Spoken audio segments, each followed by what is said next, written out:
Hello everyone, welcome back to my channel. তোমরা সবাই কেমন আছো অবশ্যই কমেন্ট করে জানিও। তো আমার হাতটা থরথর করে কাঁপছে, ঠিক আছে, দু হাত দিয়ে ধরি। এবার হয়তো একটু ঠিক লাগবে। তো যাই হোক বন্ধুরা, আজকে তো সকাল থেকে ব্লগটা শুরু করে দিলাম। তো স্নান ধারা আমার সকাল সকাল আজকে হয়ে গেছে একদম গুড গার্লের মতো। তো তারপর একটা পার্সেল এসেছে, এই দেখো, দেখছো? এটা হচ্ছে বোন কিছু গেঞ্জি অর্ডার করেছিল মায়ের সাথে ঝামেলা করে আর কি। ওই যা টাকা নিয়েছে আমি বলছি, আর ওই পার্সেলটা ওপেন করবে। তো তোমরা দেখতে থাকো গেঞ্জিগুলো কেমন এসছে, ঠিক আছে? তো এই আর কি, সকাল থেকে তো ব্লগটা শুরু করে দিলাম। তোমরা অবশ্যই পুরো ভিডিওটা দেখতে থেকো, আশা করি ভালো লাগবে। তো এই যে গেঞ্জি নিয়ে বসে পড়েছে, আর মুখটা জাস্ট দেখো, হাসিটা। তো দেখতেই পাচ্ছ বন্ধুরা হাসিটা, এই তিনটে গেঞ্জি পেয়ে। তো খোল অবশ্যই পার্সেলটা। কাইচি লাগবে? কাইচি, কাইচি নে, কাইচি।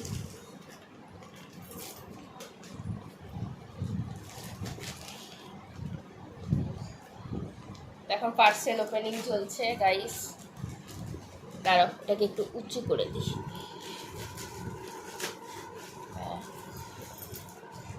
পার্সেল গাইস এখন ওপেনিং চলছে। মনটা আনন্দ আনন্দ। তো এই যে গাইস গেঞ্জি, হোয়াট, একটার মধ্যে দুটো জিনিস, আর এটা হচ্ছে আরেকটা। তো এই তিনটে গেঞ্জির দামটা বলে দে। দাম কত নিয়েছে? দামটা বলে দে, বল। 242 টাকা। তো দেখছো ক্যামেরার সামনে কথা বলতে চাই না আর কি, আমাকে জোর করে বলাতে হয়। আর গেঞ্জিগুলো ওপেন কর। গেঞ্জিগুলোর কোয়ালিটি কিন্তু বেশ ভালো।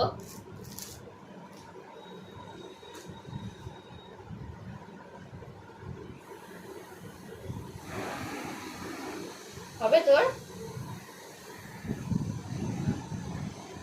হবে না মা? ও বলছে ছোট ছোটই পরে, চওড়া আছে, চওড়া আছে একদম, সাইজেও কিন্তু ঠিকঠাক। আরো দুটো এসছে।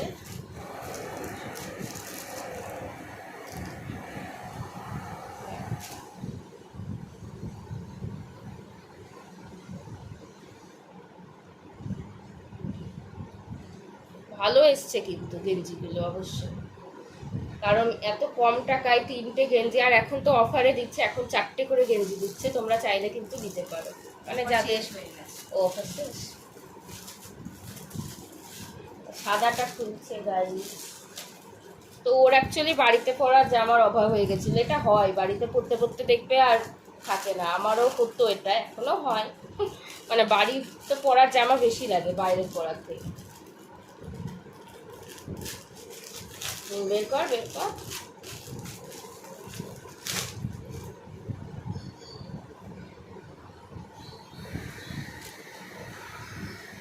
হচ্ছে সাদা, এটা মনে হচ্ছে আমারও হবে। একটা আমি করবো, করে দেখবো হবে কি হবে। গেঞ্জিটা দেখা, সাদাটা ভালো করে, ভালো করে দেখা। হ্যাঁ, বেশ ভালো এসছে। একটু কোয়ালিটিটা দেখি। কোয়ালিটিটাও বেশ ভালো, একদম এই দেখো, একদম এরকম কোয়ালিটি হবে। তো দেখছো, একটা গেঞ্জি বলছে আমাকে দে, আমি পরি। আমারও মনে হচ্ছে হয়ে যাবে, কিছুতেই দিচ্ছে না। এই তুই আমার বোন, এই তুই আমার বোন, তুই আমার বোন না? তাহলে কেন দিচ্ছিস না? আমার জিনিসগুলো যে তুই পরে নিস তার বেলায়, বল। হ্যাঁ, পিঙ্কটা তাহলে আমাকে দিয়ে দে, আমার পিঙ্ক ফেভারিট। না কেন করে? ও মা,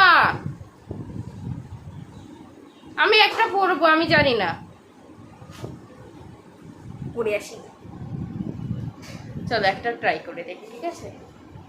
বেশি গায়ে লাগবে করে দে না একটা, আমি পরে দেখি। আমার জামা না, তুই আমার কাছে জামা পরতে দিস না। না, আমার জামা তুই পরিস না, এক চড় মারবো। দেখছো? তো মা আজকে রান্না করতো আলু সয়াবিন পটল দিয়ে একটা তরকারি। তবে কিছু কারণবশত পটলটাকে ফেলে দিতে হয়েছে আর কি, মানে পটলটা ঠিকঠাক হয়নি। তো তারপর মা ওইদিকে একটু কাজ করতে গেল, তো ততক্ষণে মা আমাকে বললো যে তুই এদিকে আলু সোয়াবিনের তরকারিটা একটু করে নে, যেহেতু সব মশলা টশলা গুছানোই আছে আর কি। তো আমি এখানে আলুটাকে আগে একটু হালকা করে ভেজে নিলাম, তারপর আলুটাকে সরিয়ে তেলের মধ্যে একটু জিরে ফোড়ন দিয়ে তার মধ্যে সোয়াবিনগুলো দিয়ে দিলাম। এবার সোয়াবিন দিয়ে হালকা ভেজে নেব। আর দেখবে সোয়াবিন আলুর তরকারিতে কিন্তু সোয়াবিনটা হালকা ভেজে না নিলে কিন্তু তরকারিটা খেতে একদম ভালো লাগে না। আমি তো তাই দেখেছি, তো আমি সবসময় ভেজেই নিই। আর তারপর আমি একটা মশলা গ্রেট করে রেখেছিলাম, এর মধ্যে আছে ওই 1-2 ইঞ্চি আদা, একটা টমেটো আর 4টে লাল লঙ্কা, ওগুলোকে একটু গ্রেট করে রেখেছিলাম। আর তারপর যা মশলা দেয় আর কি, ওর উপর থেকেই আমি আজকে একটু সোজাভাবে রান্নাটা করেছি। জিরে গুঁড়ো, ধনে গুঁড়ো, হলুদ গুঁড়ো, লবণ, মানে যা যা লাগে আর কি পুরোটাই দিয়ে দিয়েছি। আর তারপর খুব ভালো করে এই মশলাটা দিয়ে আলুটা কষিয়ে নিচ্ছিলাম, মানে আলু আর সোয়াবিনটা। আর সোয়াবিন রান্না করলে একটা জিনিস আমি লক্ষ্য করেছি, যত ভালো করে সোয়াবিন আর আলু কষানো যাবে, মানে সোয়াবিনটা কষবে মশলার সাথে, তত ভালো রান্নার টেস্টটা হবে আর কি। তো আমিও সেটাই করার চেষ্টা করেছি, তবে জানি না খেতে কেমন হয়েছে। তো এই যে দেখো আজকে দুপুরের মেনুগুলো তোমাদের সঙ্গে এখন শেয়ার করে নিচ্ছি। ওইদিকে ভাত ছিল দেখতেই পেলে, আর এখানে মা এই তরকারিটা করেছে হচ্ছে আলু আর পেঁপের তরকারি। তো এটা খেতে ভীষণ ভালো হয়েছিল আর কি। আর এটা হচ্ছে আগের দিনকার একটু ভেন্ডির তরকারি বেঁচে গিয়েছিল, আলু দিয়ে ভেন্ডি দিয়ে করেছিল। আর আমি আর মা তো আগের দিন ভাত খাইনি, তো এটা বোন খেয়েছিল, তো ওটাই একটু বেঁচে গেছে। আর তারপর এখানে দেখো রয়েছে হচ্ছে আলু সোয়াবিনের তরকারি।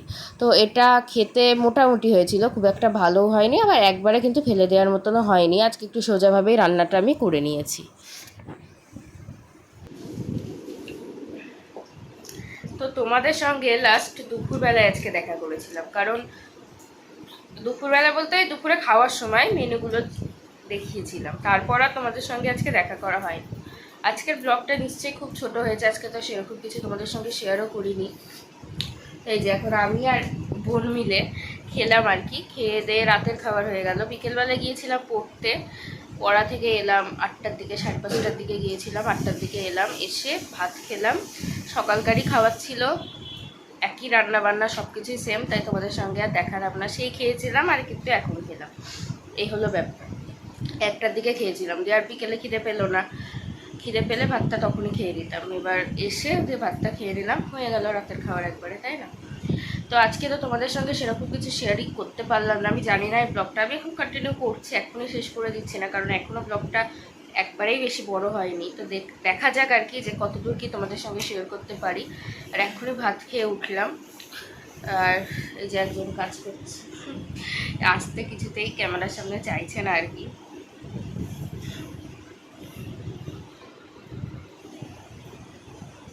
তো ক্যামেরার সামনে আর আনতে পারছি না, বড় হয়ে গেছে, হয়তো লজ্জা টজ্জা পাচ্ছে আমার মনে হচ্ছে ক্যামেরার সামনে আসতে, বুঝে লজ্জা পাচ্ছে এখন বড় হয়ে। ছোটবেলায় দেখতে না তোমাদের সঙ্গে কি সুন্দর আসতো, এসে কথা বলতো, কত কি শেয়ার করতো, এখন কিন্তু চাইছে না এসব শেয়ার করতে, আমি জানি না কেন চাইছে। তো যাই হোক বন্ধুরা, এই পড়া থেকে এসে আগেই বাবা আমাদের বাড়িতে খুব লাল পিঁপড়ে হয়েছে জানো তো, সব জায়গায় লাল পিঁপড়ে, পায়ে টায়ে আমাকে কামড়ে একবারে একসা করছে। তো যাই হোক বন্ধুরা, তোমরা অবশ্যই পুরো ভিডিওটা দেখতে থাকো, ঠিক আছে? তো দেখা যাক আর কি কত কি শেয়ার করতে পারি আর কি। তো কালকে রাতে ভিডিওটা মনে হয় আমাকে এখনই শেষ করতে হবে, সকালবেলায় ঘুম থেকে উঠেছি, তো এখনই ভিডিওটা শেষ করতে এলাম। এডিট করা হয়নি, কিছুই হয়নি, তো এডিটটা করে এক্সপোর্ট বসিয়ে আমাকে আপলোডে বসাতে হবে। তবে এইসব কাজগুলো আমি দুপুরবেলায় করবো আজকে, এখন আর সরি এখন আর ওসব কাজগুলো আমি করতে যাচ্ছি না। তো যাই হোক বন্ধুরা, ভিডিওটা আজকে খুব ছোট হলো আমি জানি, প্লিজ আজকে দিনটা একটু ম্যানেজ করে নিও। আজকে থেকে ভিডিও ভালো করে শ্যুট করার চেষ্টা করবো, যেহেতু আজকে থেকে বাড়িতেই আছি, আমি জানি না তাও কত দূর কি পারবো, তবে চেষ্টা করব, ঠিক আছে? আজকে ভিডিওটা খুব ছোট হলো আমি জানি, তো সরি বন্ধুরা। তো চলো আবার পরের ভিডিওর সঙ্গে তোমাদের সামনে আসছি, চলো টাটা।